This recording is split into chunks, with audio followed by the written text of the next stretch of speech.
وعلى آله وصحبه أجمعين. الله تعالى في القرآن العظيم والفرقان المجيد والعصر إن الإنسان لفي خسر إلا الذين آمنوا وعملوا الصالحات وتواصوا بالحق وتواصوا بالصبر. وقال النبي صلى الله عليه وسلم لا تسبوا الدهر إنما أنا الدهر أو كما قال عليه الصلاة والسلام. صدق الله مولانا العظيم وصدق رسوله النبي الكريم ونحن على ذلك من الشاهدين والشاكرين والحمد لله رب العالمين. புகழ் அனைத்தும் அல்லாஹ் ஜல்ல ஷானஹு தஆலாவிற்கே உரித்தாகுக. எம்பெருமானார் ஸல்லல்லாஹு அலைஹி வஸல்லம் அவர்களின் மீதும் அவர்களை பின்பற்றிய உத்தம சத்திய சஹாபாக்கள், தாபிஈன்கள், தபஅத் தாபிஈன்கள், சுஹதாக்கள், சாலிஹீன்கள், நாதாக்கள், நல்லவர்கள், குறிப்பாக நம் அனைவரின் மீதும் அல்லாஹுவின் சாந்தியும் சமாதானமும் என்றென்றும் நின்று நிலவட்டுமாகுக. கண்ணியத்திற்கும் இறைநேசத்திற்கும் உரித்தான அல்லாஹுவின் நல்லடியார்களே, இன்றைய தலைப்பு காலம் காத்திருக்காது. அன்பிற்குரியவர்களே, அல்லாஹுவின் நல்லடியார்களே, காலம் இறைவன் நமக்கு வழங்கி இருக்கிற வெகுமதிகளில் பெரிய வெகுமதி நேரம். காலம் கண் போன்றது என்பார்கள், ஆனால் அது தவறு. காலம் உயிர் போன்றது, போனால் திரும்ப வராது. போன காலங்கள் என்றைக்காவது வந்திருக்கிறதா? கடந்து போன காலங்களை மீண்டும் பெற்றவர்கள் உலகத்தில் யாராவது இருக்கிறார்களா என்றால் இல்லை. காலம் இரக்கமற்றது. காலமும் கடல் அலையும் யாருக்காகவும் எதிர்பார்க்க. சிலர் மாஷா அல்லாஹ் இந்த வர்றேன்னு போனாங்கன்னு சொன்னாக்கா 1 மணி நேரம் வரவே மாட்டான். எதிர்பார்க்கிறதுக்கே அது ஒரு பெரிய வியாதி. ஆனால் காலமும் கடல் அலைகளும் யாருக்காகவும் எதிர்பார்க்காது என்று சொல்லுவார்கள். இந்த காலம் இருக்கிறதே, அரபு கவிஞன் சொல்லுகிற பொழுது, காலம் என்பது வாள். அதை சரியாக பயன்படுத்தி நாம் காலத்தை வெட்டாவிட்டால் காலம் நம்மை வெட்டுவிடும். அதனால காலத்தை நல்லவர்களை கொண்டு நாம் வெட்ட வேண்டும், இல்லை என்றால் காலம் நம்மை விட்டுவிடும். இந்த காலத்தை உரிய முறையில் பயன்படுத்துவதற்கு நாம் சில நடைமுறை உதாரணங்களை பார்க்கிறோம். நம்முடைய வீட்டில் அயன் பாக்ஸ் இல்லாமல் போய்விட்டது, ஏதாவது கெட்டுவிட்டது. பக்கத்து வீட்டிலிருந்து அயன் பாக்ஸ் வாங்கினா வீட்டிலே சொல்லுவார்கள், இருக்கிற துணியெல்லாம் சீக்கிரம் தேய்ச்சிட்டு கொடுங்க. கொடுப்பதற்கு முன்பதாக வீட்டில் இருக்கிற அத்தனை துணிகளையும், நம்ம வீட்டில் அயன் பாக்ஸ் இருந்தால் அப்படி தேய்க்க மாட்டான்.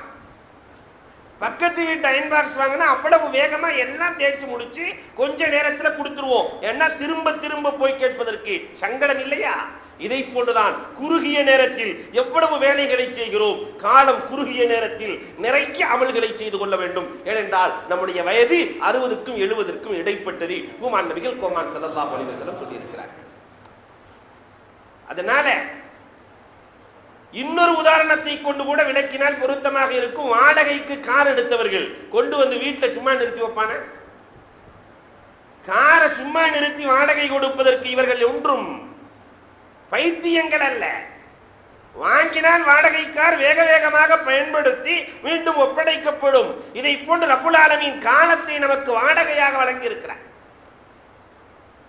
காலத்தை நாம் சொந்தமாக்கிக் கொள்ள முடியாது. வாடகை காராக நாம் காலத்தை எடுத்து அந்த வாடகை காரை வீணாக கழித்துக் கொண்டிருக்கிறோம். இதுதான் நம்முடைய வாழ்க்கையின் நடைமுறை.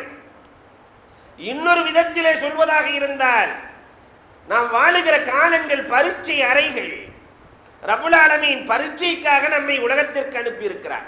அவர் என்னென்ன அமல் செய்கிறார், எப்படி செய்கிறார், நான் சொன்னதை போன்று நடக்கிறாரா, அதற்கு மாற்றமாகவே அலைந்து திரிகிறாரா என்று பார்ப்பதற்காகவே ரப்புல் ஆலமீன் நம்மை அனுப்பியிருக்கிறார். பரீட்சை அறையில் 3 மணி நேரம் நல்ல படித்தவன் நல்ல படிச்சவன் 3 மணி நேரம் சும்மா உட்கார்ந்துருப்பானா? நேரம் கிடைக்கிற பொழுதெல்லாம் எழுதி கொண்டே இருப்பான்.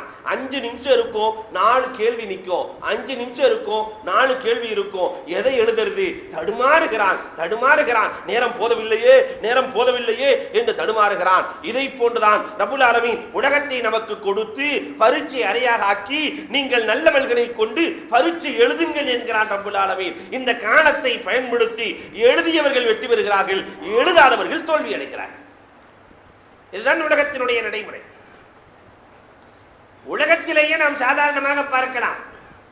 பீஸா இன்றைக்கு அதை சாப்பிடாத சிறுவர்கள் இல்லை என்று சொல்லலாம், விரும்பாத சிறுவர்கள் இல்லை என்று சொல்லலாம். அது என்ன அவ்வளவு ருசியா? நம்முடைய பணியாரத்திற்கு அது ஈடாகுமா? நம்முடைய வீட்டிலே வைக்கக்கூடிய சமைக்கக்கூடிய அந்த தோசைக்கும் இட்லிக்கும் அது ஈடாகுமா? ஆனாலும் அதற்கு ஏன் இவ்வளவு விற்பனை? துபாயில ஒருவர் போட்டி சொன்னார், ஹசரத் நான் ஆர்டர் செய்கிறேன், 10:30 மணிக்கு எனக்கு வேண்டும் என்று சொல்லுகிறேன், 10:31க்கு அவன் வந்தால் 10:31க்கு அவன் வந்தால் நீங்கள் சொல்வதை நான் கேட்டுக்கொள்கிறேன் என்று சொல்லி ஆர்டர் செய்கிறார். அவன் சந்து வந்தெல்லாம் ரொம்ப டிராபிக்கான ஏரியா, சந்து வந்தெல்லாம் அலைந்து உள்ளே நுழைந்து அந்த பீஸா நிறுவனத்தை சேர்ந்தவன் சரியாக 10:30க்கு கொண்டு வந்து கையில் கொடுக்கிறான். 10:31க்கு வந்தால் அதற்கு விலை இல்லை, ஃப்ரீ. அந்த கால நேரத்தை சரியாக பயன்படுத்துவதுதான் அவன் கையாண்ட சூட்சுமம். உலகம் முழுக்க அவனுடைய நிறுவனங்கள் பரவியதற்கு, பறந்து விரிந்ததற்கான அடிப்படை காரணம் அவன் கையாளுகிற நேர கூர்மை, நேர நிர்வாகம். இந்த நேர நிர்வாகம் நம்முடைய இஸ்லாமிய சமுதாயத்திலே இருக்கிறதா? காலையிலிருந்து மாலை வரை நேரத்தை போட்டு வாழ்ந்தவர்கள் எத்தனை பேர் இருக்கிறோம்? எண்ணி பாருங்கள். வேணா சொல்லிக்குவான், 2 பேர் நண்பர்கள் பேசிக்கிட்டு இருக்காங்க, மச்சி ஜஸ்ட் மிஸ், 1 நிமிஷத்துல வண்டி போயிருச்சுடா, பேரெல்லாம் வச்சுக்குவான். மச்சி அது என்ன மச்சியோ தெரியல, அல்லாஹ் ஆலம். அன்பிற்குரியவர்களை எண்ணி பார்க்க வேண்டும். அந்த 1 நிமிடத்திலே பஸ்ஸை இழந்தவர்கள், விமானத்தை இழந்தவர்கள், ரயிலை இழந்தவர்கள் எத்தனை பேர்கள் இருக்கிறார்கள்? இதனால் ஏற்பட்ட இழப்புகள் என்ன? இந்த நேரத்தினுடைய அருமையை கொஞ்சம் நாம் எண்ணி பார்க்க வேண்டும். புத்தரினுடைய வரலாற்றில் எழுதுவார்கள், மனிதனுடைய வாழ்க்கை வயது எவ்வளவு என்று சீடர்களை பார்த்து கேட்கிறார். எல்லோரும் ஒவ்வொரு வயதை சொல்லுகிறார்கள். மனிதனுடைய வயது ஒருவர் சொல்லுகிறார் 70 என்கிறார், 80 என்கிறார், 40 என்கிறார், 50 என்கிறார், இப்படி ஒவ்வொருவரும் ஒரு வயதை சொல்லுகிறார்கள். எல்லாம் தவறு தவறு தவறு என்றே தப்பாக போடுகிறார். புத்தருக்கு என்ன ஆனது என்று நண்பர்கள் எல்லாம், அந்த சீடர்கள் எல்லாம் அமைதியாக அமர்ந்து கேட்டுக்கொண்டிருக்கிற பொழுது புத்தர் சொன்னார், மனிதனின் வயது 1 நிமிடம் என்றார். 1 நிமிடம் என்றார். 1 நிமிடம். அந்த நிமிடத்தில் அவன் என்ன செய்கிறான் என்பதை பார்க்க வேண்டும். ஒவ்வொரு நிமிடமும் இறைவன் கொடுத்த வெகுமதி. காரணம் என்ன தெரியுமா? 1 நிமிடத்தில் என்னென்ன, 1 நிமிடம் அல்ல, சாதாரணமாக 1 நொடியிலே என்னென்ன நடக்கிறது எண்ணி பாருங்கள். 1 நொடியிலே எவ்வளவு மாற்றங்கள் ஏற்படுகிறது. 1 நிமிடத்திலே கணக்கு சொல்லுகிறான். இந்த பூமி இருக்கிறதே 950 மைல் வேகத்தில் நம்மை தூக்கி கொண்டு செல்கிறது. 1 நிமிடத்திலே 110 கார்கள் உலகத்திலே தயாரிக்கப்படுகிறது.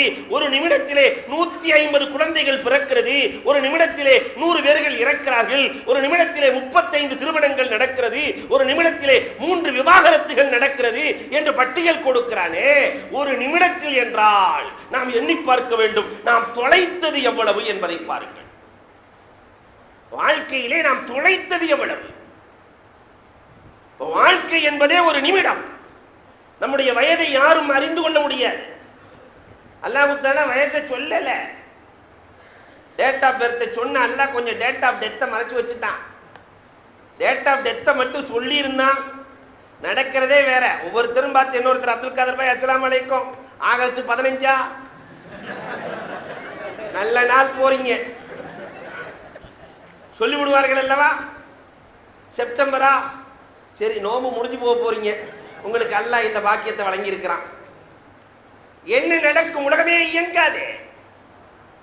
அல்லாஹ் எவ்வளவு அழகான நிர்ணயத்தை வைத்திருக்கிறான். அந்த நேரத்தை ஒவ்வொரு நிமிடமும் ஒவ்வொரு நொடியும் இறைவன் வழங்கி இருக்கிற பெரிய வெகுமதி இல்லையா? அதை நாம் எப்படி பயன்படுத்துகிறோம் யோசிக்க வேண்டும். இறைவன் ரப்புல் ஆலமீன் கொடுத்த பெரிய பாக்கியம் என்ன தெரியுமா? கோடி மக்கள் இருக்கிறோமே, 600 கோடி மக்களுக்கும் சராசரியாக ரப்புல் ஆலமீன் 600 கோடி ரேகைகளை வழங்கி இருக்கிறார். ஒன்றோடு ஒன்று ஒத்ததில்லை. 600 கோடி ரேகைகள் ஒன்றோடு ஒன்று ஒத்ததில்லை. அந்த மாற்றத்தை பயன்படுத்தி சில பேர்கள் ரேகை ஜோசியம் என்று ஆரம்பித்து அவங்க ஆபீஸே மரத்தடி தான். அவர்களுடைய வாடிக்கையாளர்கள் யார் தெரியுமா? தன்னம்பிக்கை இல்லாத மனிதர்கள் தான் வாடிக்கையாளர்கள். போய் உட்காந்து கையை நீட்டுன்னு சொல்லி இவன் கையை தூக்கி அவன்கிட்ட கொடுத்துட்றான்.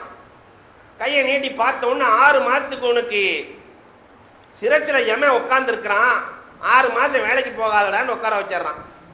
இந்த 6 மாதம் இவன் வேலைக்கு போகவில்லை என்றால் என்னென்ன நிகழ்வுகள் உலகத்திலே நடந்து விடுகிறது பார்த்தீர்களா? 6 மாதம் வேலைக்கு போகக்கூடாதுன்னு சொல்லிட்டான் ஜோசியன். போனால் பல பிரச்சனை இருக்குதான். நான் வீட்டில் உட்காந்துறேன். 6 மாதத்திலே வயிற்றிலே வளர்கிற ஒரு குழந்தை பாதி வயதை கடந்து போய் விடுகிறது. 6 மாதத்திலே படிக்க போன ஒரு மாணவன் பாதி வாழ்க்கையை கடந்து போய் விடுகிறான். 6 மாதத்திலே கட்டப்படாத ஒரு வீடு கட்டப்பட்டு விடுகிறது. 6 மாதத்திலே என்னென்னவோ நடந்து முடிந்து விடுகிறது அல்லவா? இவன் 6 மாத காலம் வீட்டிலேயே உட்கார்ந்து விட்டு இனி வேலைக்கு போனால் அந்த வேலை இவனுக்கு விளங்குமா? ஆனால் இதையும் நம்பி வாழுகிறார்கள். இப்படி மாறுபாடாக ரேகைகளை கொடுத்த ரப்புல் ஆலமீன் 600 கோடி பேர்களுக்கும் சமமாக 24 மணி நேரத்தை தான் வழங்கி இருக்கிறான். மற்றதுல கூட ஏற்றத்தாழ்வு இருக்கிறது, நேரத்தில் ஏற்றத்தாழ்வே கிடையாது. பில்கேட்ஸுக்கும் அதே 24 மணி நேரம் தான், பிச்சைக்காரனுக்கு அதே 24 மணி நேரம் தான். நேரத்திலே எந்த மாற்றமும் கிடையாது. ரப்புல் ஆலமீன் எல்லோருக்கும் சமமாக வழங்கி இருக்கிறான். அந்த நேரத்தை வைரமாக்கியவர்களும் உண்டு, மாணிக்கமாக்கியவர்களும் உண்டு, தங்கமாக்கியவர்களும் உண்டு, பித்தானையாக்கியவர்களும் உண்டு, ஒன்றுமில்லாத கூழாங்கற்களாக மாற்றியவர்களும் உண்டு. இனிதான் நாம் யோசிக்கிறோம், நாம் நேரத்தை எப்படி ஆக்கி இருக்கிறோம், இனி என்ன ஆக்க வேண்டும். உலகத்தில் அநேகர்கள் பின்பற்றுகிற மதம் எது என்று கேட்டால் நாம் என்ன சொல்லுவோம்?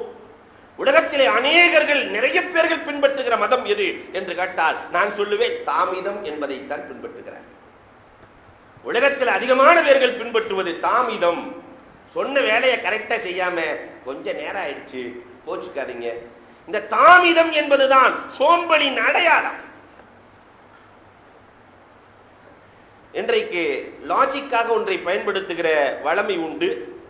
ஒரு 10 நாள்ல ஒரு வேலையை முடிச்சு கொடுங்க அப்படின்னு சொன்னாக்கா சில பேர் சொல்லுவாங்க 10 நாள்ல ஒரு வேலையை முடிச்சு கொடுங்க என்று சொல்லுகிற பொழுது சரி 10 நாள் இருக்கிறதா, அப்புறம் பார்க்கலாம். எவன் அப்புறம் பார்க்கலான்னு சொல்றானோ அவனை அடையாளம் கொண்டு கொள்ளுங்கள். இவன் அப்புறம் தள்ளப்பட வேண்டியவன். அப்புறம் பார்க்கலான்னு ஒரு வேலையை சொல்லப்பட்டு விட்டாலே அந்த வேலையும் அவனும் அப்புறம் தள்ளப்பட வேண்டியவர்கள். அந்த வேலை கொடுக்கப்படுகிற வேலையை யார் சுறுசுறுப்பாக ஏற்று காலத்தை பயன்படுத்தி செய்கிறார்களோ அவர்கள் தான் வெற்றியாளர்கள். இனி இஸ்லாத்திற்குள்ளே நீங்கள் நுழைந்து பாருங்கள். காலத்தை பயன்படுத்தியவர்கள் எப்படியெல்லாம் காலத்தை பயன்படுத்தி இருக்கிறார்கள். இப்னு அபி கைஸ் முஹத்திஸீன்களில் மாபெரும் புரட்சிக்குரிய முஹத்திஸ். இவர்களிடத்திலே போய் பார்ப்பதற்கு செல்வதாக இருந்தால் யாராவது பேச நினைத்தால் சொல்லுவார்களாம், சூரியனுடைய ஓட்டத்தை நிறுத்திவிட்டு வா, நான் உன்னிடத்தில் பேசுகிறேன் என்பார்களாம். சூரியனின் ஓட்டத்தை நிறுத்திவிட்டு வா, நான் உன்னிடத்தில் பேசுகிறேன் என்று சொன்னால் நேரத்தின் அருமையை எப்படி கருதி இருந்தார்கள். இவர்கள் சொல்லுகிறார்கள், மனிதனின் வாழ்க்கை ஐஸ் கட்டி மாதிரி உருகிக்கொண்டே போகிறதே, உருகிக்கொண்டே போகிறதே. எந்த ஐஸாவது சூப்ப வளருமா? குறைந்து கொண்டே வரும். மனித வாழ்க்கை இப்படித்தான் குறைந்து கொண்டே வந்து கடைசியில் வெறும் குச்சியா நிற்கிறாள் நிறைய பேர் இருக்கிறான். வெறும் குச்சியாக தூக்கி எறியப்படுகிற, நம்மளுடைய ஜடலம் தூக்கி எறியப்படுகிற வெறும் குச்சி தான் கொஞ்சம் கொஞ்சமாக கரைந்து கொண்டிருக்கிறது. கரைகிற காலத்தில் நாம் என்ன செய்திருக்கிறோம் எண்ணி பார்க்க வேண்டும். ஐசு கூட மற்றவர்களுக்கு இனிமையை கொடுக்கிறது.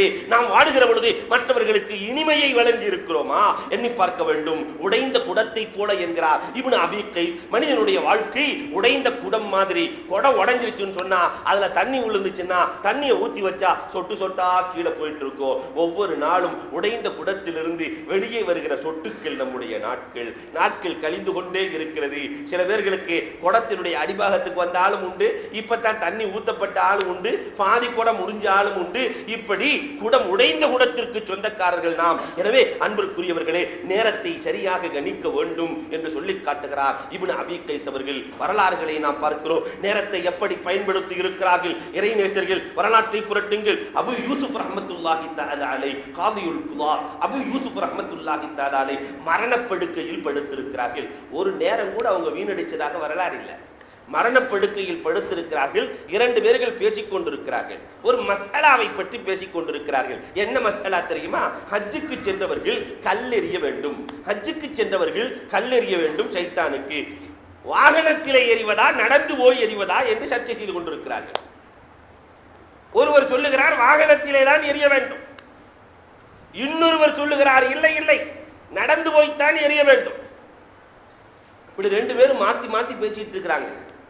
சக்கராத் ஹாலில் இருக்கிற அபு யூசுப் ரஹ்மத்துல்லாஹ் அழைத்து சொன்னார்களாம், எந்த கல்லெறிதலுக்கு பிறகு துவா இருக்கிறதோ அங்கே, எந்த கல் எறிதலுக்கு பிறகு துவா இருக்கிறதோ அங்கே நடந்து செல்ல வேண்டும், எதற்கு பிறகு துவா இல்லையோ அங்கு வாகனத்தில் செல்ல வேண்டும். சக்கராத் ஹால்ல சொல்றாங்க, முதல் சைத்தானுக்கு பின்னாடி கல்லெறிஞ்சதுக்கு பின்னாடி துவா ஓதுவாங்க, 2வது சைத்தானுக்கு கல்லெறிஞ்சதுக்கு பின்னாடி துவா ஓதுவாங்க, இதெல்லாம் நடந்து போகணும். 3வது சைத்தானுக்கு கல்லெறிந்ததற்கு பிறகு வாகனத்தை எடுத்துக்கொண்டு துவா ஓதாமல் புறப்பட்டு விட வேண்டும் என்றார்கள் பெருமானார். இந்த மசாலாவை சொல்றாங்க, எங்கெல்லாம் துவா இருக்கிறதோ அங்கெல்லாம் நடந்து செல்ல வேண்டும், எங்கெல்லாம் துவா இல்லையோ அங்கு வாகனத்தில் செல்ல வேண்டும் என்று சொல்லிவிட்டு லா இலாஹ இல்லல்லாஹ் முஹம்மதுன் ரசூலுல்லாஹ் என்ற கலிமாவோடு உயிர் பிரிந்தது என்று வரலாறு சொல்கிறது.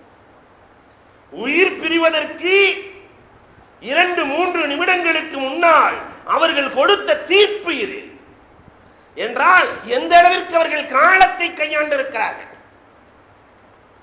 இன்றைக்கு நம்முடைய நிலைமை என்ன? அபூ ஸர்ஆ ஹதீசுக்களை மாமேதைகள், ஹாக்கிம் என்றிருக்கிறார்கள், ஹுஜ்ஜத் என்றிருக்கிறார்கள், ஹாஃபில் என்றிருக்கிறார்கள். 1,00,000 ஹதீசுகளை மனனம் செய்தவர்களுக்கு ஹாஃபில் என்று சொல்லுவார்கள். 3,00,000 ஹதீசுகளை மனனம் செய்தவர்களுக்கு ஹுஜ்ஜா என்று சொல்லுவார்கள்.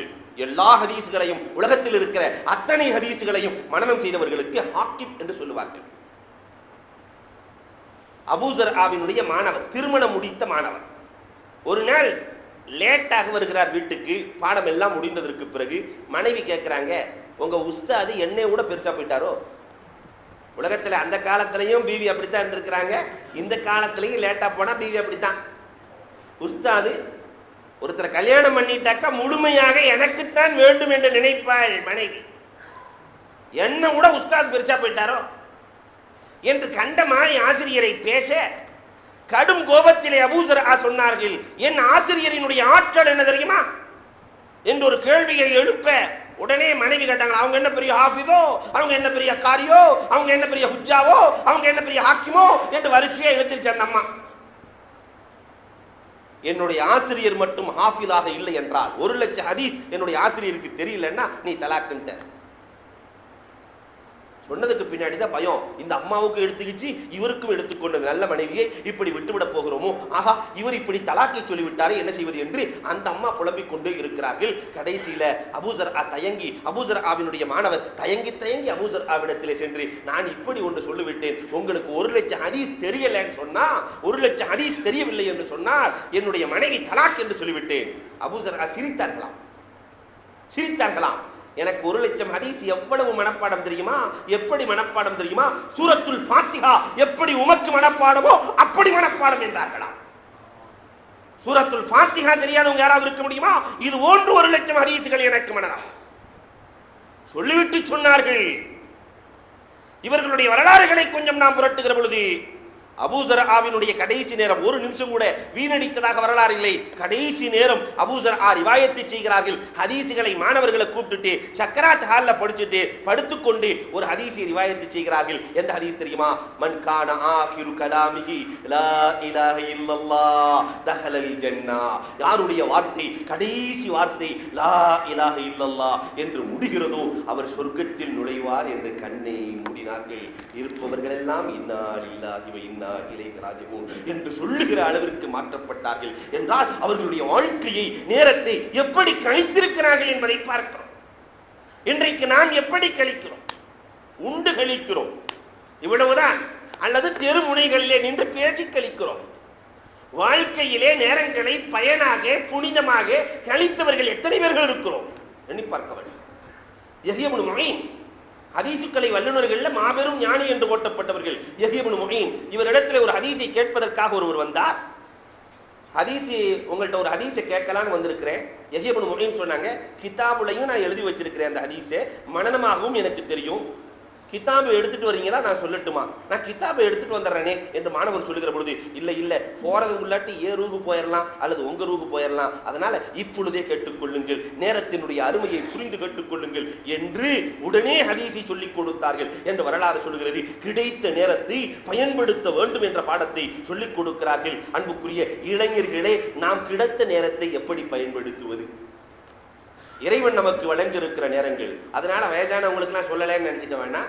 எல்லோருக்குமே கிடைத்த நேரத்தை எப்படி பயன்படுத்திக் கொள்வது, நாம் எப்படி பயன்படுத்தி கொண்டிருக்கிறோம் என்றால், ஒரு 10 வகையான அமைப்புகளிலே நம்முடைய நேரங்களை பயன்படுத்தினால் வாழ்க்கை இனிமையானதாக, தூய்மையானதாக மாறும் என்பதில் சந்தேகமில்லை. அதில் முதலாவதாக, இன்றைக்கு இருக்கிற இளைஞர்கள் பெரும்பாலும் அவர்களுடைய நேரங்களை பயன்படுத்துவது ஏதாவது ஒரு ரசிகர் மன்றத்தில் இணைந்து கொள்ள வேண்டியது, வேறு ஏதாவது ஒரு சமூக நிலைகள் என்று எண்ணிக்கொண்டு, இவர்களாக எண்ணிக்கொண்டு தவறான சில சிந்தனைகளிலே இளைஞர்கள் செல்லுகிற சூழல் நிறைய இடங்கள்ல பார்த்திருக்கிறோம். பெரிய போர்டை போட்டு, தலைவா தலைவா, யாரு தலைவன்னு தெரியல, தலைவா உடல் மண்ணுக்கு உயிர் உனக்கு, நஊதுபில்லா, அல்லாஹ் பாதுகாக்க வேண்டும். கீழே பார்த்தாக்கா இப்படிக்கு முகமது அஜித் அல்லது அஜித் முகம்மது. அஜித் எப்படா முஸ்லிமானா? எப்ப முஸ்லிமானா கேட்டா அவர் மேல இவர் உயிரா. நரகத்துக்கு போகும்போது வாப்பா கூட்டு போயிருவான், வா நானும் சேர்ந்து போறேன், நீயும் சேர்ந்து வா, என்னை தடுத்தாயா, என் பேரை வைத்துக் கொண்டு நீ இப்படி உடவினாயே, மார்க்கத்திற்காக என்ன செய்தாய் கேட்பான்ல ரப்பல் ஆலமீன். இப்ப இளமையை இப்படி தவறாக கழிக்கிற இளைஞர்கள் நிறைய பேர்கள் நம் சமுதாயத்தில் இருக்கிறார்கள். ஆனால் இதற்கு நேர் மாற்றமாக நம்முடைய இளமை காலத்தை சுன்னத்தை இத்திபா செய்வதிலே கழிக்க வேண்டும். பெருமானார் ஸல்லல்லாஹு அலைஹி வஸல்லம் அவர்களுடைய சுன்னத்து நடைமுறைகள் ஏராளமாக இருக்கிறது. சுன்னத்தி முஅக்கதாக்கள் இருக்கிறது. சுன்னத்தே ஸவாயித் என்று சொல்லுகிற பெருமானார் ஸல்லல்லாஹு அலைஹி வஸல்லம் எப்படி சாப்பிட்டார்கள், எப்படி ஆடை அணிந்தார்கள், எப்படி நடந்தார்கள், எப்படி போனார்கள் என்ற சுன்னத்துகள் இருக்கிறது. அதை நடைமுறைப்படுத்தினால் உண்மை தலைவன் என்ற அடிப்படையில் வந்துவிடலாம். நபினா மூசா அலைஹிஸ்ஸலாத்து வஸ்ஸலாம் அன்னவர்களை போன்று ஒருவன் தொப்பி போட்டான். அவங்க மாதிரி ஆடை உடுத்திக்கிறான், உடுத்தி கேலி பண்றான். மூசா அலைஹிஸ்ஸலாம் போகும்போது அசாவோட போவாங்க, போயிட்டு இருந்தா அங்கிட்டு இருந்து இவன் நோண்டி நோண்டி வர்றான். மூசா அலைஹிஸ்ஸலாம் அசா மாதிரியே செஞ்சு வச்சுட்டு கரெக்டா வர்றான். மூசா அலைஹிஸ்ஸலாம் மாதிரியே தொப்பி வச்சுட்டு வர்றான். மூசா அலைஹிஸ்ஸலாம் பேசும்போது கொஞ்சம் கொன்னலா பேசுவாங்க.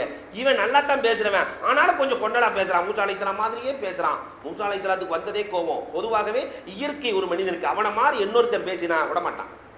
அவனை மாதிரி இன்னொரு ஆளு பேசுனா உடனே என்ன கேலி பண்றியா என்று பேசுவோம் அல்லவா. இதை போன்று மூசா அலைஹிஸ்ஸலாம் அல்லாஹ்ட்ட சொல்றாங்க, யா அல்லாஹ் நடக்கவே முடியலடா, யா அல்லாஹ் நடக்கவே முடியல, யா அல்லாஹ் எப்ப வெளியே போனாலும் அவனும் பின்னாடி வந்துடுறான், என்ன மாதிரியே கேலி செய்கிறான். ரப்பே நீ அனுமதி கொடு, ஒரே குத்து ஆளை காலி பண்ணிடு, நீ அனுமதி மட்டும் கொடு என்று சொல்ல,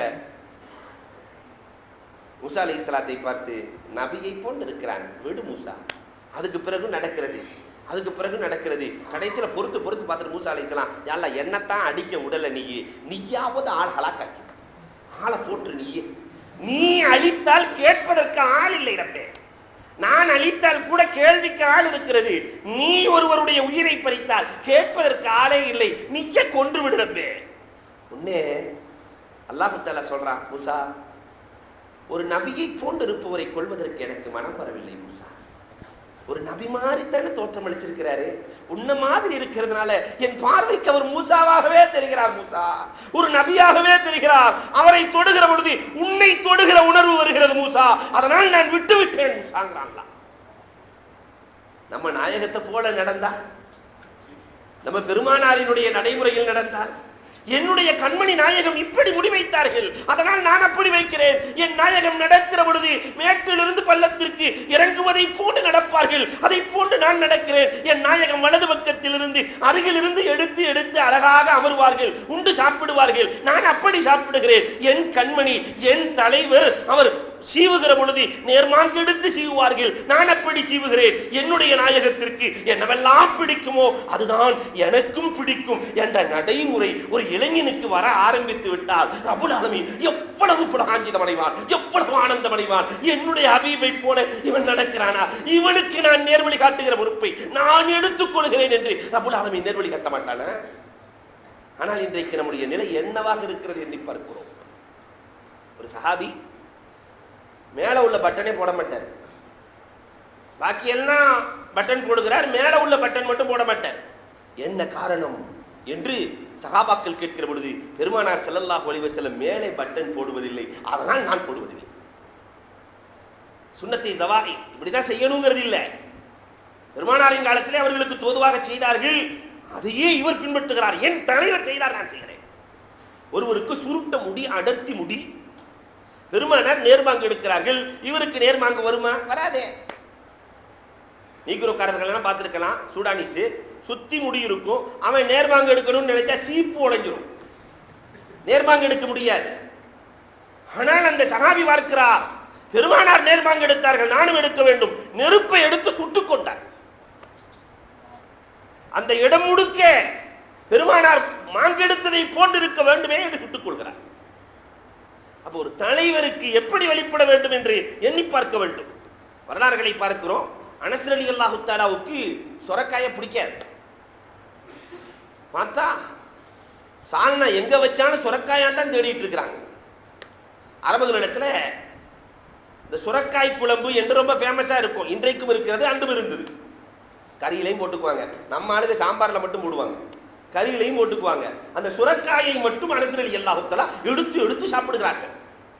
இதை பார்த்த உடனே சஹாபாக்கள் கேட்கிறாங்க, ஏன் இப்படி என்று கேட்க, எனக்கு சுரக்காய் பிடிக்காதுங்கிறது உண்மை, ஆனால் பெருமானார் ஒரு நாள் சுரக்காயை எடுத்து எடுத்து சாப்பிடுவதை பார்த்தேன். அதற்கு பிறகு எனக்கு மற்ற காயை விட சுரக்காய் தான் எனக்கு பிடித்த காய், என் தலைவருக்கு பிடித்தது எனக்கு பிடித்தது என்று சொல்லுகிறார்கள். என்றால் அன்புக்குரியவர்களே, எண்ணி பார்க்க வேண்டும். அந்த தலைவரை பின்பற்றுகிற வாழ்க்கை வந்துவிட வேண்டும். ஏனென்றால் நம்முடைய காலம் குறைவானது. இரண்டாவது அஹ்லாக்குகள். இதையும் நம்முடைய சமுதாயத்திலே குறிப்பாக இளைஞர்கள் சரி செய்ய வேண்டும். கெட்ட குணம் என்பது இருக்கிறதே, உடைந்து போன பானை மாதிரி. மண்பானை உடைஞ்சு போச்சுன்னா அதை பயன்படுத்தவே முடியாது, மண்ணோடு மண்ணாகவும் அது ஆகாது. கெட்ட குணம் என்பதும் இதை போன்றதான். ஒரு மனிதனுக்கு குணம் கெட்டு விட்டால் அவனை திருத்தவே முடியாது. இன்றைக்கு இளைஞர்களினுடைய எண்ணங்கள் வெகுவாக கெட்டுக்கொண்டு செல்லுகிற காலம், கெடுப்பதற்கான எல்லா வகையான வழி வசதிகளும் உலகத்திலே தோன்றிவிட்ட காலம். அதனால் எண்ணத்தை, இளைஞனுடைய எண்ணங்கள், அஹ்லாக்குகள், சிந்தனைகள் நற்குணங்களாக மாற வேண்டும். வரலாறுகளை பார்க்கிறோம், எப்படியெல்லாம் மாற்றினார்கள். ஹுசைன் ரலியல்லாஹு தஆலா இளமை காலம், வீட்டிலே விருந்து கொடுக்கிறார்கள். அவர்களுடைய அடிமை பெண் சால்னா எடுத்து ஊற்றும் போது வாணி கீழே விழுந்துருச்சு. கடுமையான கோபம், எல்லோரும் உட்கார்ந்து இருக்கிறாங்க, சால்னா எல்லாம் கொட்டிருச்சு. ஒரு முறை முறைச்சாங்களா ஹுசைன் ரலியல்லாஹு தஆலா. உடனே அந்த பெண் ஓதினார்கள் ஒரு வசனம், காலிமீன் அல் கைல, நல்லவர்கள் மன்னிக்கிற மனப்பக்குவம் கொண்டவர்களாக இருப்பார்கள், நல்லவர்கள் காலிமீன் அல் கைல, கோபத்தை அடக்கிக் கொள்வார்கள் என்ற வசனத்தை ஓதினார். அந்த பெண்மணி, நல்லவர்கள் கோபத்தை அடக்கிக் கொள்ளுவார்கள். உடனே அந்த வசனத்தை கேட்ட உடனே ஹுசைன் ரலியல்லாஹு சிரித்தார்களாம். வசனத்தை கேட்ட உடனே சிரிக்கிறாங்க. அடுத்து அந்த பெண்மணி ஓதினாங்க, ஆஃபீன் அனின்னா, மக்களை மன்னித்து விடுவார்கள், நான் செஞ்ச தவற எஜமா மன்னிச்சிருவாரு, ஆஃபீன் அனின்னா, மக்களை மன்னித்து விடுவார்கள். இதை கேட்ட உடனே ஹுசைன் ரலியல்லாஹு, நீ உரிமை என்று சொல்லிவிட்டார்கள், அடிமையை நீ உரிமை என்று சொல்லிவிட்டார்கள். வல்லாஹு யுஹிப்புல் முஹ்சினீன், அல்லாஹ் இது போன்ற உபகாரிகளைத்தான் பிரியப்படுகிறான் என்ற வசனத்தை முடித்து காட்டினார்களாம். எவ்வளவு குணம் அந்த அடிமை பெண்ணுக்கு இருந்தது. ஆனால் இன்றைக்கு நம்முடைய நிலை எப்படி இருக்கிறது? குர்ஆனை ஏற்றுக்கொள்ளுகிற தன்மை ஹுசைன் ரலியல்லாஹுவுக்கு இருந்தது. இன்றைக்கு குர்ஆனை கூட இளைஞர்கள் ஏற்றுக்கொள்ள மனமில்லை. தனக்கு தோதுவாக குர்ஆன் இருந்தால் அங்கீகரிக்க தயாராக இருக்கிறார்கள், தனக்கு தோதுவாக குர்ஆன் இல்லை என்றால் தூக்கி எறிய தயாராக இருக்கிறார்கள். அல்லாஹ் பாதுகாக்க வேண்டும். குணத்தை அழகுபடுத்த வேண்டும். சலாம்களை கொண்டு நம்முடைய மஜ்லிஸை நிரப்ப வேண்டும். ஒரு மஜ்லிஸுக்கு வருகிற பொழுது அஸ்ஸலாமு அலைக்கும் வரஹ்மத்துல்லாஹ் இந்த வார்த்தை எவ்வளவு பெரிய தாக்கத்தை கொடுக்கும் தெரியுமா? சாதாரணமாக பயன்படுத்துகிற வார்த்தை அல்ல, சொர்க்கத்திலே பயன்படுத்துகிற வார்த்தைகள். சில வார்த்தைகள் பூமியிலே நடமாடுகிறது. அல்லாஹ் சொர்க்கத்துக்குன்னே வச்சிருக்கிற சில வார்த்தைகள் இருக்கிறது. அந்த வார்த்தைகள் பூமியிலே நடமாடுகிறது என்றால் சில வார்த்தைகள் அல்ஹம்துலில்லாஹ், சுப்ஹானல்லாஹ், அல்லாஹு அக்பர், லா இலாஹ இல்லல்லாஹ், அஸ்ஸலாமு அலைக்கும் இதெல்லாம் சொர்க்கத்திலே பயன்படுத்தப்படுகிற வார்த்தைகள். வரலாறுகளை பார்க்கிறோம். மாலிக் இப்னு தீனார் ரஹ்மத்துல்லாஹி தஆலா அலைஹி தெருவிலே நடந்து செல்கிறார்கள். ஒரு சின்ன பையன் விளையாடிட்டு இருக்கிறான். இவங்களுக்கு 27 வருஷமா ஒரு சந்தேகம் இருந்துச்சான். 27 வருஷமா நஃப்ஸுன்னா என்ன, அக்கல்னா என்ன, நஃப்ஸுன்னா என்ன, அக்கல்னா என்ன. அல்ல நஃப்ஸையும் வச்சிருக்கிறான், உடம்புக்குள்ள அக்கலையும் வச்சிருக்கிறான். எங்க வச்சிருக்கான்னு யாருக்கும் தெரியாது. இதுல போடுறாங்க சண்டை உலமாக்கள். காலம் முழுக்க நடக்கிறது. நஃப்ஸ் எங்க இருக்கு, மனிதனுடைய ஆத்மா எங்கே இருக்கிறது, கையில் இருக்கிறதா அல்லது காலில் இருக்கிறதா அல்லது ஹார்ட்டுக்குள்ள இருக்கிறதா, ஆத்மா எங்கே இருக்கிறது, நஃப்ஸ் எங்கே இருக்கிறது, அக்கல் எங்கே இருக்கிறது. இந்த மாலிக் இப்னு தீனாருக்கு 27 வருஷமா சண்டை. நஃப்ஸுன்னா என்ன, அக்கல்னா என்ன தெரியவே இல்லை. அந்த சின்ன பையனுக்கு அருகிலே போகும்போது முஸ்லீம் மாதிரி தெரியுறான். சலான் சொல்லலாமா வேணாமா அப்படின்னு யோசிக்கிறாங்க. சலான் சொல்லலாமா வேணாமா, சின்ன பையன் தானே, அவன் தான் நமக்கு சொல்ல மாட்டேங்கிறான், நாமாவது சலான் சொல்லலாமா. ரசூலுல்லாஹ் சொல்லியிருக்காங்க, அலாமன் அரஃப்த அவுலம் தாரிஃப், தெரிந்தவர்கள் தெரியாதவர்கள் புரிந்தவர்கள் புரியாதவர்கள் அத்தனை பேர்களுக்கும் சலாத்தை அள்ளி பரத்துங்கள் என்று பெருமானார் சொல்லி இருக்கிறார்கள். அதனால் நம்ம சொல்லிடுவோமே என்று மாலிக் இப்னு தீனார் அஸ்ஸலாமு அலைக்கும் வரஹ்மத்துல்லாஹ் என்று சொல்ல, அந்த சின்ன பையன் அலைக்கும் சலாம் யா மாலிக் இப்னு தீனார்னா. சின்ன பையன் பொடியன், என்னடா நம்ம பேரை இவ்வளவு தெளிவா சொல்றாங்க, இதுவரைக்கும் பார்த்ததே இல்லையே, அலைக்கும் சலாம் நான் மாலிக் இப்னு தீனார். தம்பி ரொம்ப அறிவாளியா இருக்கிறிய, நீ ரொம்ப அறிவாளியா இருக்கிறிய. ஏன்னா இன்னைக்கு இருக்கிற பசங்கள்லாம் ரொம்ப அறிவாளி, அது கொண்டு இன்னைக்கு. ஆனா 1000 ஆண்டுகளுக்கு முன்னால் அறிவாளிகளாக இருந்த யோசிக்க வேண்டும். இன்னைக்கு இருக்கிற பசங்க 3 பேர் பேசிட்டு இருந்தாங்களா, எங்க அத்தாவுடைய ஆற்றல் என்ன தெரியுமா, எங்க வாப்பாவினுடைய ஆற்றல் என்ன தெரியுமா, பஸ்ஸை தள்ளிக்கிட்டே போயிடுவாரு. நானா 2 கையில வச்சு தள்ளிக்கிட்டே போயிடுவாரு. பரவாயில்லையே. அடுத்தவன் பார்த்தான் விட்டு கொடுப்பானா, எங்க வாப்பா அப்படிலாம் இல்லை, ஒரு கையிலே தள்ளிட்டு போயிடுவாரு. என்ன உங்க அத்தா. இதை பார்த்த 3வது ஆள் சொன்னா, உங்க அத்தா என்னடா பெரியாளு, எங்க அத்தா ஊதுனாருனாவே பஸ் போயிடும். எப்பட்றா, அவர் தான்டா கண்டக்டர், அவர் தான்டா கண்டக்டர், ஊதுனாவே போயிடும். இப்படி ரொம்ப சூட்டிப்பாக இருக்கிற காலம் இந்த காலம். அந்த காலத்தில் இவ்வளவு அறிவாக பேசினா, தம்பி எனக்கு 27 வருஷமா ஒரு சந்தேகம் இருக்கிறது தம்பி, நீ தான் நிவர்த்தி செய்ய வேண்டும் தம்பி. என்ன சந்தேகம் என்று கேட்கிற பொழுது, நஃப்ஸுண்டா என்ன, அக்கல்டா என்ன, நஃப்ஸுண்டா என்ன தம்பி, அக்கல்டா என்ன தெரியவே இல்லையே. உடனே அந்த சிறுவன் சொன்னான், என்னை பார்த்த உடனே சலான் சொல்லாமா வேணாமா, சலான் சொல்லாமா வேணாமான்னு யோசிச்சுக்கிட்டே இருந்தீங்களா இல்லையா.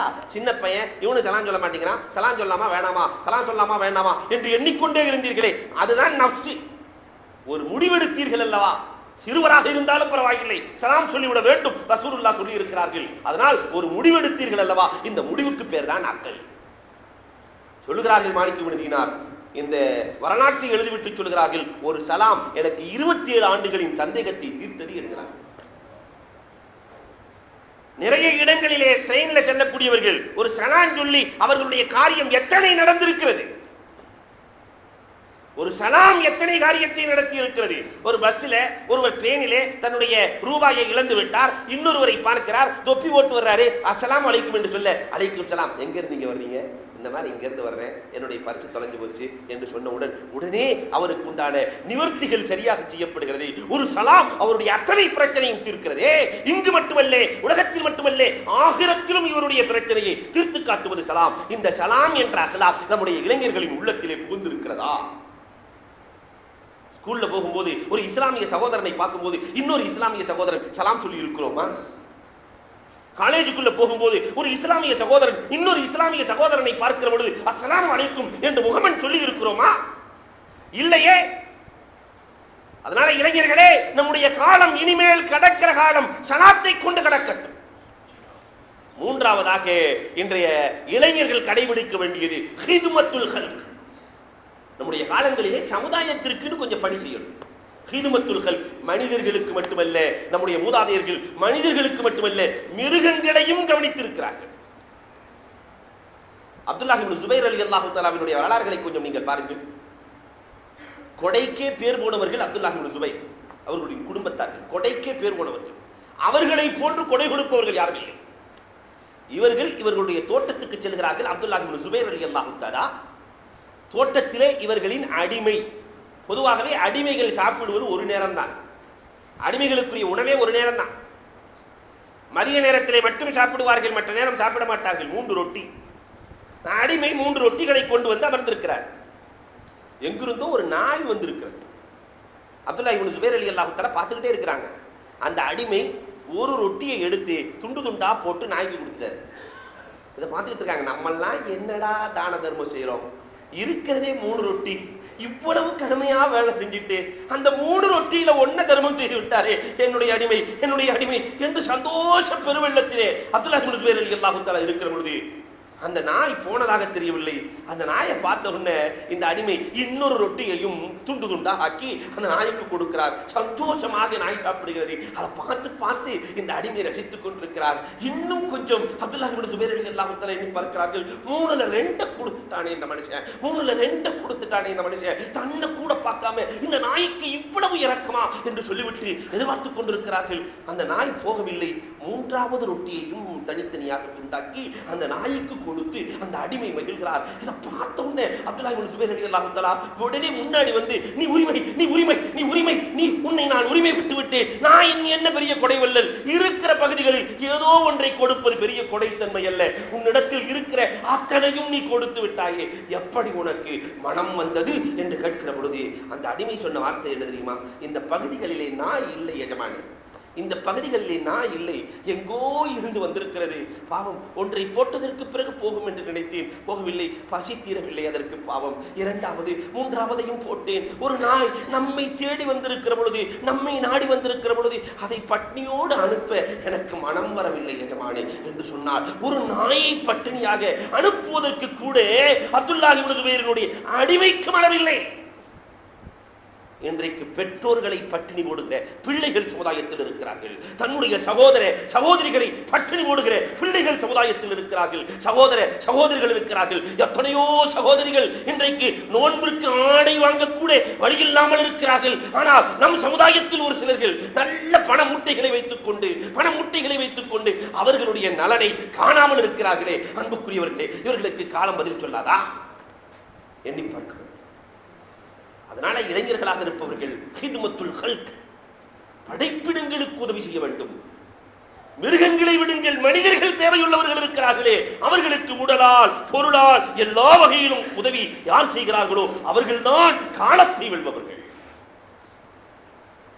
மசீஹுல்லாஹ் கான் வரலாற்றிலே தனக்கென்று ஒரு இடத்தை பிடித்தவர். மசீஹுல்லாஹ் கான் பெரிய முஹத்தீஸ். அவருடைய உடம்பில் எல்லாம் புண் வர ஆரம்பித்து விட்டது. ஈக்கள் மொய்த்துக் கொண்டிருந்ததாம். அந்த ஈய விரட்ட மாட்டார் மசீஹுல்லாஹ் கான், ஈய விரட்ட மாட்டாங்க. ஒரு மாணவர் கேட்கிறார், நீங்க தான் விரட்டல, எங்களுக்கே ரொம்ப கஷ்டமா இருக்குது, நாங்களாவது விரட்டட்டுமா என்று கேட்கிற பொழுது மசீஹுல்லாஹ் கான் சொன்ன வார்த்தை என்ன தெரியுமா? அது வேலையை அது செய்கிறது, உங்கள் வேலையை நீங்கள் செய்யுங்கள் என்றார்கள். அது வேலையை அது செய்கிறது, என்னுடைய உடலிலே அதற்கு என்று அல்லாஹ் உணவை வைத்திருக்கிறான், அது வேலையை அது செய்கிறது, உங்கள் வேலையை நீங்கள் செய்யுங்கள். மேலே அந்த ஈய விரட்டினது கூட இல்லையா மசீஹுல்லாஹ் கான். நம்முடைய உடம்பை விட்டு போய்விடுமே என்று விரட்டாமலே இருந்தார்கள். இந்த அளவுக்கு நாம போகலைன்னாலும் கூட அடுத்தவர்களின் மீது இறக்கப்பட வேண்டாமா எண்ணி பார்க்க வேண்டும். அதற்கு அடுத்ததாக மார்க்கம் சொல்லுகிற 4வது ஒரு விஷயம் என்னன்னா, ஒவ்வொரு நாளும் இளைஞர்கள் தௌபா செய்ய வேண்டும். ஏனென்றால் தவறுக்கான வாய்ப்பு இளமையில் தான் அதிகம். இளமை காலத்தில் இருக்கிற இளைஞர்கள் ஒவ்வொரு நாளும் படுப்பதற்கு முன்பதாக முஹாசபத்துன் நஃப்ஸ், நஃப்ஸிடத்திலே கேட்க வேண்டும். இன்றைக்கு நாம் என்னதான் தவறு செஞ்சோம், எந்தெந்த நேரத்தில் தவறு செஞ்சோம், யா அல்லாஹ் என்னுடைய தவறை மன்னித்து விடு ரப்பே, இனிமேல் அந்த தவறிலே என்னை நிகழ்த்தி விடாதே ரப்பே என்று ஒவ்வொரு நாளும் முஹாசபா செய்ய வேண்டும். பெருமானார் ஸல்லல்லாஹு அலைஹி வஸல்லம் இடத்திலே ஒரு இளைஞர் வந்தார். நாயகத்தை பார்த்து சொன்னார், நாயகமே, நான் பெரிய பாவம் செஞ்சுட்டேன் நாயகமே, உங்களிடத்துல வந்திருக்கிறேன் நாயகமே, மன்னிப்பு வேண்டும் நாயகமே, நீங்க எனக்காக துவா செய்யுங்க நாயகமே. என்னப்பா நீ என்ன கொலையா செஞ்சுட்டு வந்த? அதெல்லாம் இல்லை நாயகமே. நீ என்னப்பா இணையா வச்சிருக்க? அதெல்லாம் இல்லை நாயகமே. இணை வைக்கவில்லை என்றால், கொலை செய்யவில்லை என்றால் வேறு என்ன பெரிய பாவம் செய்திருக்கிறாய்? வானத்தை விட பெரிய பாவம் செஞ்சுட்டியோ? 7 வானங்களை விட, ஆம் நாயகமே, என்னுடைய பார்வையிலே, என்னுடைய எண்ணத்திலே 7 வானங்களை விட பெரிய பாவம் செய்து விட்டேனோ என்று எனக்கு எண்ண தூண்டுகிறது நாயகமே. அதனால் எனக்கு பயமாக இருக்கிறது நாயகமே. அல்லாஹ் என்னை ஏற்றுக்கொள்வானே நாயகமே. என்னப்பா, அரிசி குருசை விட ஒரு பெரிய பாவம் செய்து விட்டாயோ? ஆம் நாயகமே, அல்லாஹ்வினுடைய அரிசியை விட, அல்லாஹ்வினுடைய குருசை விட பெரிய பாவம் செய்து விட்டதாக எனக்கு எண்ண தூண்டுகிறது நாயகமே. பெருமானார் ஸல்லல்லாஹு அலைஹி வஸல்லம், அப்படி என்னப்பா நீ பாவம் செஞ்சே என்று கேட்கிற பொழுது அந்த இளைஞன் சொன்ன வார்த்தை என்ன தெரியுமா? அந்த இளைஞன் இன்றைக்கும் நடைமுறையில் காசியில் இது நடந்து கொண்டிருக்கிறது. அதனால் நான் சொல்ல வருகிறேன். அந்த இளைஞன் சொன்ன வார்த்தை, ஒரு பெண்மணியை, அழகான பெண்மணி இறந்து போய்விட்டால் எனக்கு பணி என்ன தெரியுமா? என்னுடைய வேலை கஃன் திருடி நான் விற்பனை செய்து கொண்டிருக்கிறேன். பெரிய பாவமாக கஃனை திருடி இறந்தவர்கள் அடக்கம் செய்ததற்கு பிறகு அந்த கபரை இரவிலே போய் தோண்டி அந்த கஃனை எடுத்து வந்து விற்பனை செய்கிற பழக்கம் எனக்கு இருக்கிறது. இந்த பெண்மணியினுடைய கஃனை நான் எடுக்கிற பொழுது, அந்த பெண்மணியை நிர்வாணமாக பார்த்த பொழுது நான் அந்த பெண்மணியோடு கூடிவிட்டேன். அந்த பெண்மணி கபரிலிருந்து எனக்கு ஒரு சப்தம் வந்தது. தடுக்க ஆள் இல்லை என்பதற்காக என்னை மானபங்கப்படுத்தி விட்டாய். நாளை மறுமையில் உன்னை நான் வைத்துக் கொள்கிறேன். நாளை மறுமையில் கேள்வி கணக்கு ரப்புல் ஆலமீன் கடுமையாக கேட்கிற பொழுது உன்னை நான் பிடித்துக் கொள்வேன் என்று கபருக்குள்ளிருந்து எனக்கு ஒரு குரல் கேட்டது. அதனால் தான் வந்திருக்கிறேன் நாயகமே, நீங்கள் மன்னியுங்கள். பெருமானாரே பயந்து போய் விடுகிறார். இப்படி ஒரு பாவம் இந்த இளைஞன் செய்து விட்டு வந்து நிற்கிறானே. இன்றைக்கு சர்வ சாதாரணமாக காசியிலே பிணத்தோடு ஒன்று சேருகிற சூழல் சமுதாயத்தில் நடக்கிறது. இளைய தலைமுறைகளிலிருந்து முதியவர்கள் வரை பிணத்தோடு ஒன்று சேருகிற சூழல். இதை விட பெரிய பாவம் என்ன இருக்கிறது? ரப்புல் ஆலமீன் இடத்திலே பெருமானார் ஸல்லல்லாஹு அலைஹி வஸல்லம் அழுகிறார்கள், அல்லாஹ் தஆலா இவர் மன்னிப்பு கேட்ட காரணத்தினால், கண்ணீர் சிந்தி மனம் திருந்திய காரணத்தினால் இவரை நான் மன்னித்து விடுகிறேன் என்கிறான் ரப்புல் ஆலமீன். இந்த இளைஞர்கள் பாவம் செய்துவிட்டு, தவறு செய்துவிட்டு மன்னிப்பு கேட்டால் அல்லாஹ் மன்னிக்க தயாராக இருக்கிறான். ஆனா அதுக்கு பிறகு அந்த தவறை செய்யக்கூடாது.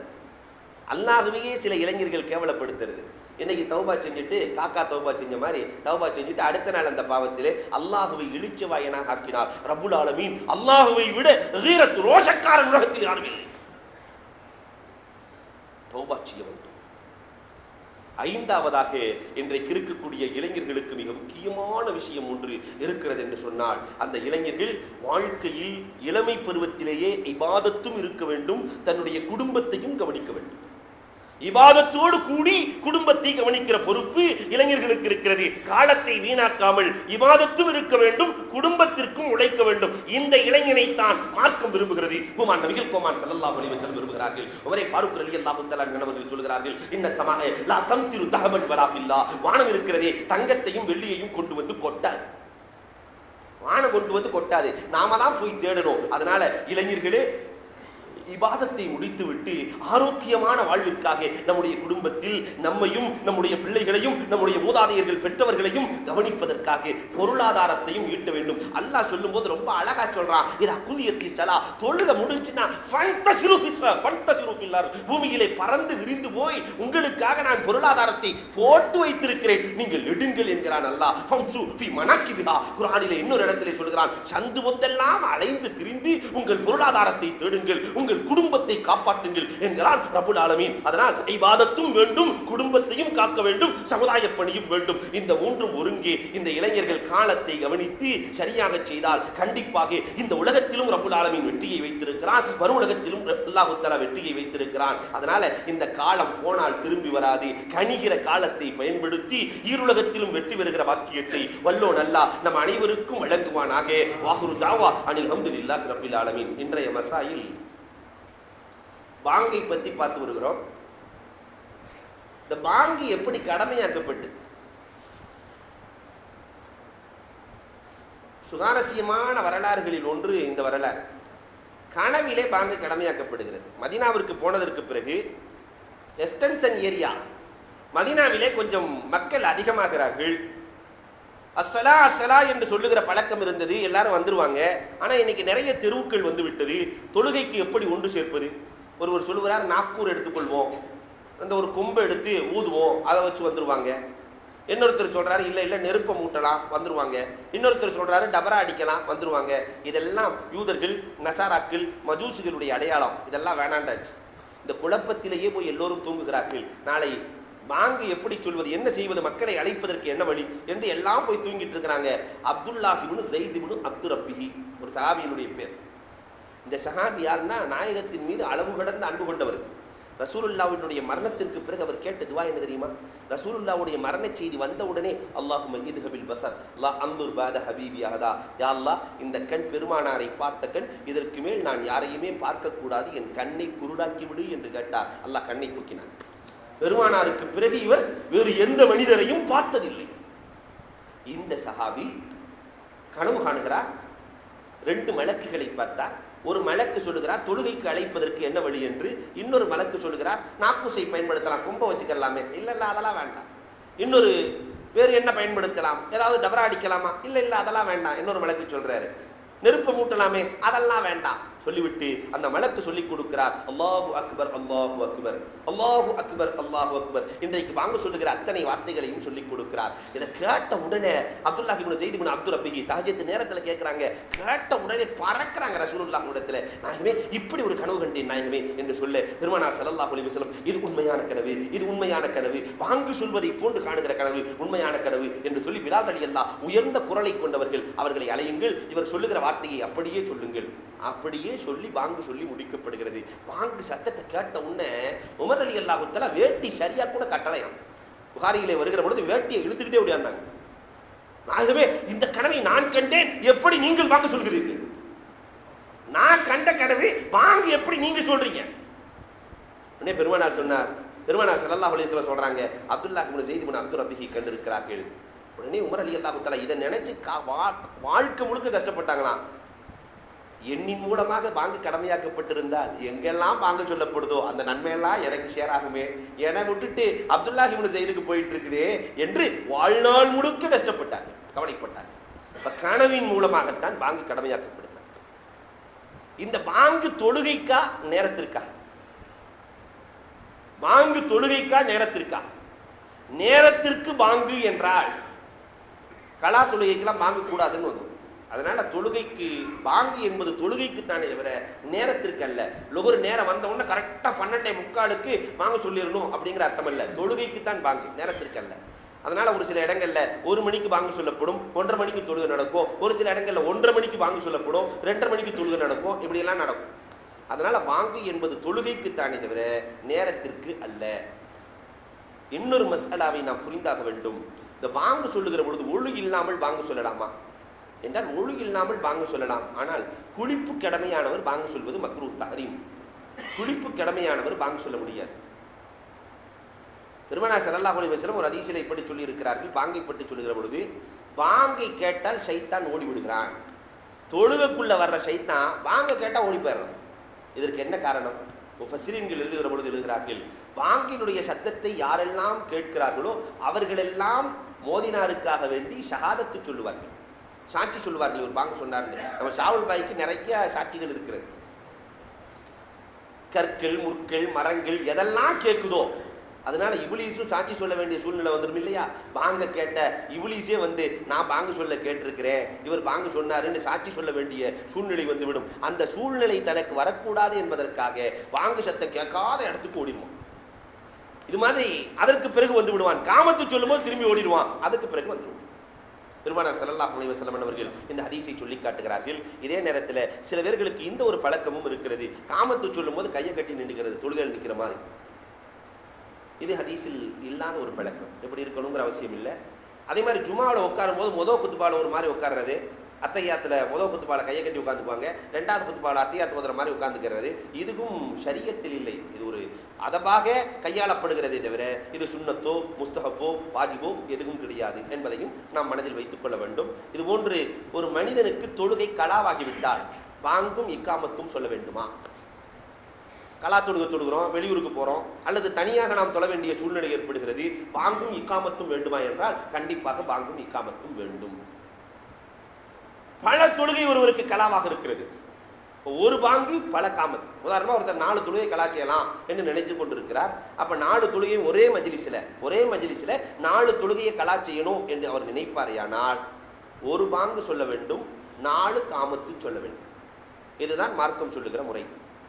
அதே நேரத்தில் இன்னொரு மஸ்அலாவையும் நாம் புரிந்தாக வேண்டும். மன் அத்தன ஃபஹுவ யுகீம்.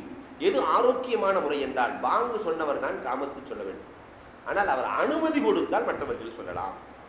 பாங்கு சொன்னவர் தான் காமத்து சொல்லணும். பெருமானார் சொல்லுகிறார்கள், அவர் அனுமதி கொடுக்கிறார். அனுமதி இல்லாமல் சொன்ன மக்ரூ. அனுமதி இல்லாமல் சிலர் ரொம்ப வேகத்தில் வந்து காமத்து சொல்லிடுவாங்க. மோதினார் அங்கே திருன்னு முழிச்சுட்டு இருப்பார். என்னடா நம்மளை விட்டு போட்டு ஒரு வாட்டி காமத்து சொல்கிறாரு, அவர் வந்தவொடனே முத்தவள்ளி மோதினார் எங்கேன்னு கேட்பாரு. இப்படி இந்த சிந்தனைலாம் போயிடும். அதனால அவருடைய அனுமதி இல்லாமல் சொல்வது மக்ரூஹாகும். அனுமதி பெற்றால் தாராளமாக சொல்லலாம். மோதினார் இமாமுக்கு நேராக நின்று தான் காமத்து சொல்லணுமா என்று ஒரு மசாலாவை கேட்டிருக்கிறார்கள். நேராக நிற்க வேண்டிய அவசியம் கிடையாது. மோதினார் நேராக தான் நிற்கணுங்கிற அவசியம் கிடையாது. இதை போன்று தொழுகை, பாங்குக்கு பிறகு நாம் தொழுகிறோம் அல்லவா, இந்த தொழுகை சம்பந்தமாக ஏராளமான மசாயில்கள் இருக்கிறது.